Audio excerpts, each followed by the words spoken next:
Au revoir. Parlons maintenant du numérique, génération tablette, c'est maintenant dans cette émission. Comment les tablettes se sont invitées dans le programme scolaire. Exemple à Laon, au lycée Paul Claudel, avec Denis Didier qui est prof de SVT, Sciences de la vie et de la Terre, qui s'est dit, attendez, aujourd'hui tout le monde a un écran dans les mains, les ados encore plus, donc il n'y a pas de raison de les exclure de ça pour le circuit scolaire et pour les cours, notamment de SVT. Vous êtes avec nous, Denis, bonjour. Bonjour. Merci d'être là. Vous êt accompagné de Célia, qui est élève de seconde, qui évidemment est favorable au projet, parce qu'une tablette dans les mains, on l'a tous, même moi, même notre génération à nous, on est complètement drogués par ça. Pour vous, c'était une évidence d'avoir les tablettes en cours. Oui, bien sûr. Vous l'avez dit, l'outil est générationnel et il apporte de multiples avantages. Il est ultra mobile, ultra portable, très simple d'utilisation. On a peu ou pas de temps d'apprentissage. Les élèves sont tout de suite capables de fabriquer des contenus. La prise en main est très simple. Il est peu plantogène. Donc ça, c'est quand même intéressant en termes de maintenance. Et moi, je le compare à un couteau suisse, puisqu'on a des appareils photo, micro, la capacité de le transformer très rapidement en un livre numérique, en un TBI, etc. Alors Célia, quand on t'a dit que tu allais intégrer une classe avec une tablette, tranquille. Ouais, j'étais contente quand même. C'était quoi l'intérêt la différence entre avant et après, on va dire? Maintenant, avec la tablette, dès qu'on a une recherche à faire, on peut aller sur Internet directement. Quand on fait des travaux pratiques, on peut prendre en photo ce qu'on fait et les intégrer dans notre cours. Donc c'est plus personnalisé. On va voir quelques images pour illustrer ce propos-là. C'est-à-dire que c'est beaucoup plus simple à utiliser de manière quotidienne. C'est vrai qu'il y a une aisance beaucoup plus simple à utiliser une tablette. Là, on voit en cours, ça se passe tout le temps comme ça. Je veux dire, c'est hyper ludique. On gagne du temps ou pas? Oui. Ouais. La tablette va beaucoup plus vite. Là, du coup, par exemple, il se passe quoi? On prend en photo et on essaie de comprendre avec des schémas ça remplace le schéma au tableau, en fait, c'est ça? Oui. C'est là, la réalisation qu'on voit à l'image, Denis, c'est exactement ce que vous imaginiez, c'est-à-dire l'usage ludique de la tablette? Oui, là on est vraiment, alors moi j'enseigne, vous le voyez, les sciences de la vie et de la Terre, et on est vraiment dans ce que je prévoyais, c'est-à-dire que on travaille beaucoup la démarche expérimentale, et la trace écrite, elle a besoin d'être contextualisée. Là, on s'éloigne de la photocopie que tout le monde va avoir.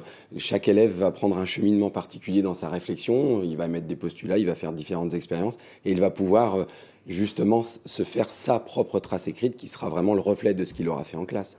Donc, pour nous, c'est vraiment très important et très intéressant d'avoir cet outil. Ces tablettes, concrètement, vous les gardez quand? Vous les gardez juste pour le cours ou vous les gardez chez vous toute la journée ou c'est quoi on les garde jusque chez nous, c'est juste à la fin de l'année qu'il faudra qu'on les rende. Mais sinon, quand on est chez soi, on peut toujours s'en servir pour les cours. Pour le moment, c'est que la SVT ou ça a tendance à se développer aussi sur d'autres matières et l'usage de la tablette pour d'autres matières de manière personnelle? Non, on s'en sert aussi en français, en mathématiques, en physique, dans beaucoup de matières. Oui. L'usage entre la tablette et le... Alors là, on va prendre un exemple, par exemple, d'une photo que vous avez prise avec je ne sais pas trop ce que c'est d'ailleurs, c'est quoi? Des cellules d'épiderme d'oignon.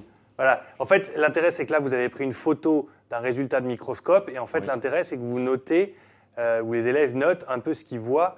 Ça fait un truc propre, ça fait un schéma. Ça remplace finalement un peu le tableau noir. Est-ce que c'est voué à supprimer totalement le tableau noir de l'école et les cahiers de manière générale pour vous?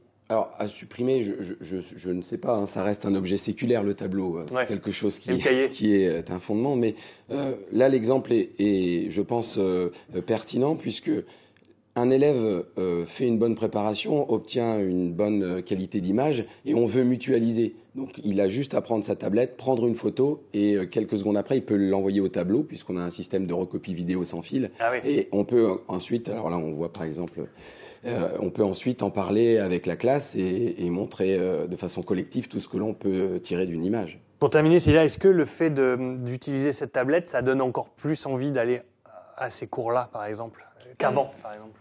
Moi, je trouve que oui, parce que la tablette, on s'en sert chez soi, donc c'est plus pratique, on a l'habitude de s'en servir. Et ça permet de s'envoyer des mots entre nous, discretos, en cours ou pas? Non. Allez.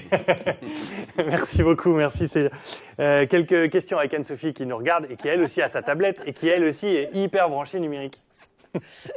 Oui, moi j'ai quelques petites réflexions à propos des générations tablettes au lycée. En fait, on nous envoyait un petit mail pour dire que ça va un petit peu changer la manière d'exercer des enseignants. C'est-à-dire que de transmetteur de savoir, l'enseignant va se transformer en plus en transmetteur de compétences avec les tablettes. Alors je ne sais pas si vous êtes d'accord, mais voilà. Après, j'ai une maman qui me dit c'est génial les tablettes ou les écrans parce son fils est dans un collège où il n'y a plus de tableau noir, vous voyez.